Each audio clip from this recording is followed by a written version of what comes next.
Amigos, hoy vamos a conocer mucho mejor el futuro de Cuba, de la isla de Cuba. Sé que hay infinidad de cubanos que nos ven en España y en otros países del mundo.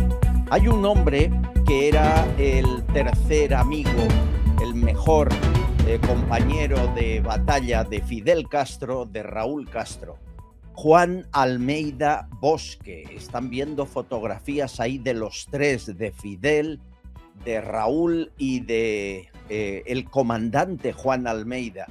Luchó con él en varias batallas, un héroe para la revolución cubana, figura clave, guerrillero, político, compositor, escritor. Su imagen la conocía toda Cuba, es muy querida por los castristas y además acuñó una frase que aún se recuerda a día de hoy. Aquella frase decía: aquí no se rinde nadie. Fue fiel a Fidel Castro, a la revolución, hasta su muerte en 2009 con 82 años. Tuvo, creo, 8 hijos y uno de ellos hoy es nuestro invitado. Quiero que vean la portada del libro que escribió nuestro invitado, porque en la portada, ahí lo están viendo, Memoria de un guerrillero cubano desconocido. Ahí aparece Raúl Castro y ese niño que ven con un Kalashnikov, ese es nuestro invitado de hoy. El libro es duro, no crean que alaba la revolución, no. Habla de la descomposición de la élite cubana poco a poco y lentamente. Este hombre está aquí después de haber sido detenido varias veces, de haber intentado huir de la isla, de hacer varias huelgas de hambre. Al final consiguió que le dejaran viajar a México y de México se fue a Miami y de ahí ya no se mueve, cosa que entiendo perfectamente. Juan Almeida, bienvenido. ¿Cómo estás, amigo? Muchísimas gracias, Castillón, con esa presentación, hombre, ya no tengo nada que hablar. Oye, es Muchísimas que gracias. en la fotografía, y hay alguna más tuya con el Kalashnikov y con Raúl Castro, ¿qué piensas cuando las ves? Imagínate tú, yo nací un 2 de diciembre, un día que es cuando se celebra el aniversario de la fuerza más revolucionaria, y valga la redundancia, pues también se celebra el, la llegada del yate Granma a las costas cubanas, que dio inicio a toda la revolución que conocemos. Así que esa foto precisamente fue un 2 de diciembre, después de un largo tramo, porque normalmente los 2 de diciembre, ¿qué hacíamos? Hay un, hay un desfile militar en Cuba, en La Habana, en la plaza, y después entonces salíamos todos juntos a Santiago de Cuba en avión y de ahí en helicóptero hasta Playa Las Coloradas, por donde se desembarcó el Granma.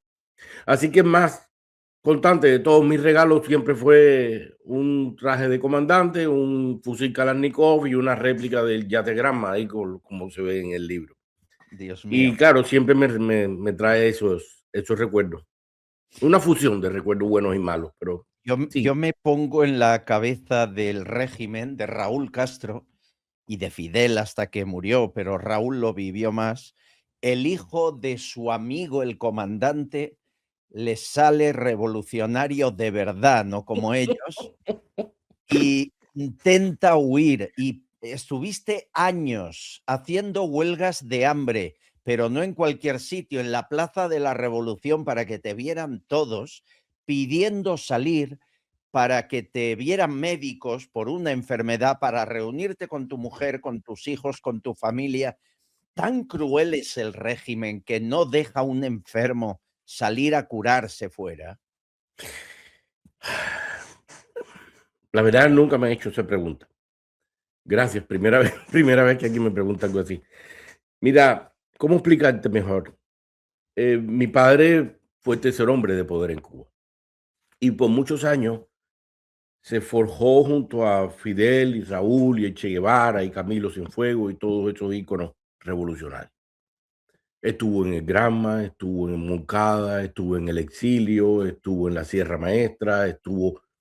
Y esa mezcla de hombres pasando determinadas cosas. No voy a juzgar que se fue bueno, malo o regulares ahora, pero sí voy a decir que pasar tantas cosas juntos, pues los unió y los hizo que respetaran o crearan determinados códigos de valor, o de valores no de valentía, sino de valores morales, de valores como grupo, de lealtades y esas cosas. Yo tenía que haber sido pues un militar, un embajador, alguien Sí, sí. de peso en la política y en la soldadesca cubana. Sin embargo, y por supuesto también funcionó así. Yo estudié en las escuelas militares, estudié en la escuela de la KGB allá en Moscú, ahí me recibí. Y después estuve como un tiempito muy corto en el Ministerio del Interior, estuve 9 meses, lo que dura un parto, y luego me fui a la vida más cultural, estuve de productor, estuve haciendo otras cosas, soy abogado. Y entonces por ahí mi vida se fue perfilando y también se fue separando. Si tú me preguntaras cómo yo pude separarme de esa línea revolucionaria, pues yo dijera que no fue como un cuento como la historia de Gregorio Samsa, ¿no? Que un día se acostó persona y se levantó cucarachón, de Frank Kafka. Sí, sí. Yo no, digamos, yo iba a la escuela de niño, como todos los muchachos, y en la escuela me enseñaban los libros de historia y me mostraban y tenía que aprenderme la historia donde veía que mi padre, Fidel, Raúl y Che Guevara, Camilo Cienfuegos y todos esos íconos eran semidioses. Ya. Y cuando yo llegaba a la casa veía a esas mismas personas tomando ron, mirándole las nalgas a una mujer, hablando de qué buena estaba tu secretaria, hablando cosas que no voy a juzgar ahora si son buenas o malas, repito, solo estoy diciendo cosas mundanas, pero que no eran las cosas que hacen los semidioses, porque los dioses no comen chocolate, los dioses no miran a la mujer del prójimo, los dioses no hacen esas cosas que estaban haciendo estos hombres. Y ahí creo yo que me fui descarrilando. Después, cuando mis padres se separaron, para terminar de contestar tu pregunta, después cuando mis padres se separaron, cuando yo tenía aproximadamente 5 o 6 años, por razones coyunturales me mandaron a vivir a casa de Raúl Castro. Así que viví en casa de Raúl Castro con toda su familia, desde los 7 años como hasta después que terminé la escuela primaria, como hasta los 10, 11 años. Y eso, bueno, después seguí con muchísimas, muy buenas relaciones, obviamente, y eso todavía suma un poquitico más quizás de valores eh, pésimos que tiene este caballero Raúl Castro, cuando no solo emprendió contra el amigo, contra el hijo del amigo, sino contra casi su propio hijo, que era yo. ¿Cómo es Raúl Castro? Tú has vivido en su casa. ¿Cómo es? Raúl Castro es un hombre, digamos que familiar, un hombre, un tipo muy familiar, pero no tiene ese concepto de familia, aunque es de herencia gallega, obviamente, pero no tiene ese concepto familiar que, digamos, casi católico, que tenemos muchas personas en este planeta, casi todos los que tenemos alguna descendencia española, donde vemos una cosa donde el padre es el halcón de la familia, pero hay una comunicación con sus hijos. Tu hijo te puede decir, oye, papá, la corbata hoy no te queda bien, cámbiatela, ¿sabes? Hay una interrelación. Pero en el caso de Raúl Castro, no, hay una formación piramidal donde hay casi una estructura ordeno-mando militar, donde los hijos no pueden criticar, no pueden cuestionar, no pueden absolutamente tener ninguna interrelación de ese tipo con su padre. Sin embargo, si tienen, al menos yo también, tuvimos muchísimo protección de él. Ahora, al margen de eso, Raúl Castro ha abusado por mucho tiempo del alcohol, y eso hizo que entrara en unos ciclos, estoy hablando cuando yo era niño, obviamente, muchacho, entrara en unos ciclos que hoy estaba borracho, después seguía borracho, después seguía bebiendo para quizás quitarse la borrachera y después caía en un periodo de depresiones donde se encerraba, se dejaba la barba, no salía, se alejaba de todo, de los mandos de Cuba, de sus responsabilidades familiares y laborales, hasta que nuevamente volvía nuevamente a salir. Ya.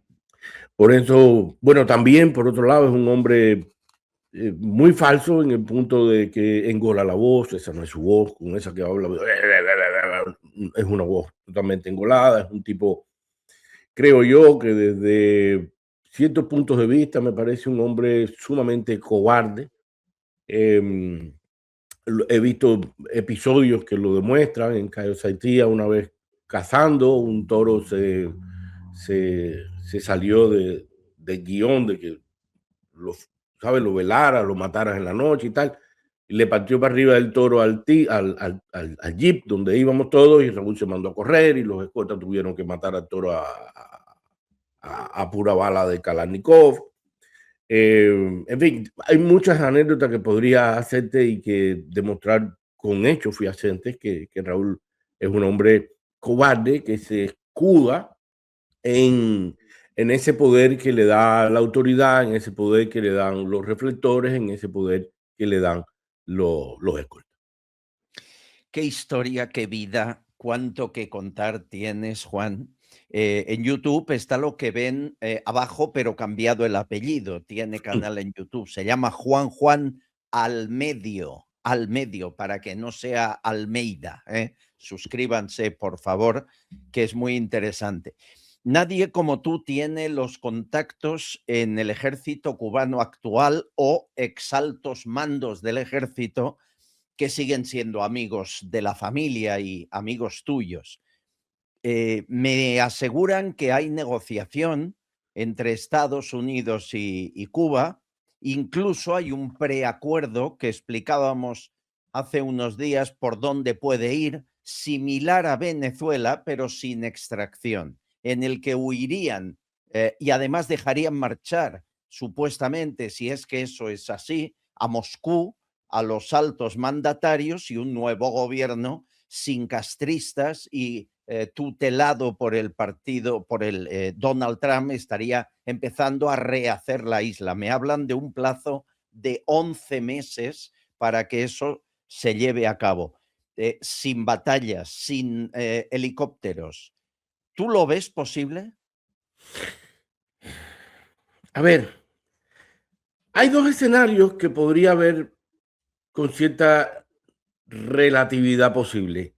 Y digo cierta relatividad porque, si bien es cierto que hay conversaciones, si bien es cierto que están intentando llegar a algún acuerdo en el que ya obviamente se ha conversado y de una parte, digamos, más desde el poder del imperio y desde otra parte se está intentando patalear desde el no poder de esa dictadura que ya para mí ni siquiera es dictadura, es una tiranía brutal, es una tiranía sin sentido, de modé, sucia, o sea, es lo peor que existe en Cuba. Ahora, ¿qué pasa? Que si se habla de 11 meses, eso ya estaba provisto hace bastante rato, porque recordemos que el Congreso del partido es precisamente en noviembre o diciembre, no recuerdo ahora, en febrero, no recuerdo ahora, pero es a mediados finales de este 2026. Y a Díaz-Canel, pues se le termina el plazo de gobierno de presidente, bueno, o esa cosa que es, en el 2028. Bueno, la última, los militares. Hace unos días veíamos un llamamiento que hacía un miembro del ejército cubano, llamamiento muy inteligente, fue este. Compañero coronel, teniente coronel, mayor, ustedes que tienen mando real de tropa, como joven consciente cubano, reconozco que hoy el poder efectivo en Cuba no se encuentra ni en los despachos de los fósiles ni en sus familiares millonarios. Está en sus unidades, en sus batallones. Si lograran coordinarse, en una sola noche podrían tomar los puntos claves y anunciar que la FARC asume el control temporal para garantizar orden, proteger al pueblo y convocar elecciones libres. está lanzando un mensaje a los militares cubanos diciendo eviten lo peor, que lo peor ya ha demostrado Estados Unidos de que es capaz en pocas horas y en 24 horas sacar a un dictador, un narco y colocarlo en una cárcel de Brooklyn. ¿Es posible que los militares en activo en este momento en Cuba digan basta, no aguantamos más y apoyen un levantamiento contra el poder establecido? Mira, me cuesta muchísimo trabajo decir sí o no. Y te voy a comentar por qué. Yo he estado conversando con muchísimos militares dentro de Cuba en estos días. Y les he hecho precisamente esa pregunta. Y, y te puedo decir que en la gran mayoría, y una cosa es lo que digan y otra cosa es lo que hagan, obviamente. No puedo yo poner las manos en el fuego por nada. Pero en la gran mayoría de las respuestas que he tenido de estos militares en activo, no estoy hablando de retiro, no estoy hablando de, no, en el exilio, no, dentro de Cuba, dentro del gobierno, de la estructura militar cubana. En su gran mayoría han sido personas que han tenido determinadas posiciones críticas dentro de las fuerzas verde olivo. No estoy diciendo en contra del gobierno, pero sí que han criticado determinadas posiciones del régimen. Y son gente que respeto, son gente seria, pero en su gran mayoría me han dicho que podrían ayudar una sublevación real dentro de Cuba por cubanos, pero están viendo, al menos la respuesta que me dan, repito, están viendo que si una ayuda de Estados Unidos militar en la que se lograr determinados cambios en Cuba, lo ven como una invasión y eso lo ven como algo no aceptable. Uf. Pues a las buenas lo veo complicado, Juan. Yo también, pero a las malas lo veo peor, porque Ya, todo el mundo sabe que un baño de sangre en estos momentos no es bueno. Y ya. segundo, Cuba no tiene la más mínima capacidad militar para enfrentar un ataque de Estados Unidos. O sea, eso no existe. Hay varias voces que me dicen no será necesario. A mí me dicen que es como una fruta madura, que sin el apoyo de Venezuela, Cuba cae sola. No lo sé. ¿Es posible eso?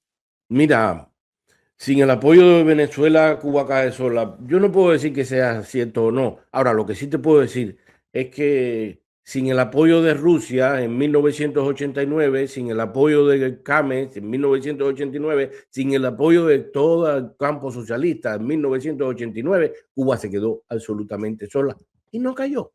Entonces, yo no puedo asegurar que suceda lo mismo. Yo creo que mirando las diferencias en aquella época y esta, hoy estamos mejor, bueno, menos mal en ese sentido, porque hoy al menos hay una fuerza pequeña, pero emergente, de emprendedores privados, que incluso cubanoamericanos que están invirtiendo dentro de Cuba y que no creo que levanten la economía de un día para otro, pero en el punto en que nos quedamos en 1989 y ahora creo que estamos un poquito menos malos. Yo la verdad sí quisiera ver un cambio, estoy loco por ver un cambio. Apoyo 100% cualquier voz que se levante dentro o fuera de Cuba en contra de esa dictadura, pero esperar lo que pase, pues no lo sé, no tengo una No, bola de está cristal. bien que seamos prudentes porque todos queremos correr mucho. En Venezuela me decían, no tengáis prisa, cuando llevaban 3 meses ahí los barcos, dicen, no tengáis prisa, que llevamos 26 años esperando que ayude a alguien. Bueno, pues vosotros 67, ¿no? O sea que Sí. como para ahora pedir que se haga todo en 10 días. No, y Pero tú sabes cuánta gente en Cuba, para Cuba el régimen ha sido eterno, que nacieron después de 59 y murieron antes de, o y sea, ha sido murieron con el eterno. régimen, ¿no? Claro, claro. Lo vamos a ver. Yo estoy seguro, Juan, que lo vamos a ver y que vas a poder volver a Cuba, Dios te a escuche. la tumba de tu padre, que está Dios te ahí, escuche. Ujú. y y reconciliar todas las Cubas que hay repartidas por el mundo de gente que solo quiere trabajar, llegar a final de mes, tener medicinas. Vamos, que no pedimos aquí ningún lujo, pedimos sobrevivir en libertad. Es muy fácil, es muy Así fácil. mismo, así mismo. Un abrazo a la gente de Miami que os cuida tan bien, y aquí nos tienes y te necesitaré para que me eches luz a todas las informaciones que nos llegan por España. Un abrazo Cuando quieras. De vez en cuando yo paso por España, así que me encantaría tomarnos un café cuando allá en quieras, cualquier ya lo lugar de sabes. la... Todo, bueno, deberíamos tomar un Cuba Libre, ¿no? ¿O qué? Me gustó mejor la idea.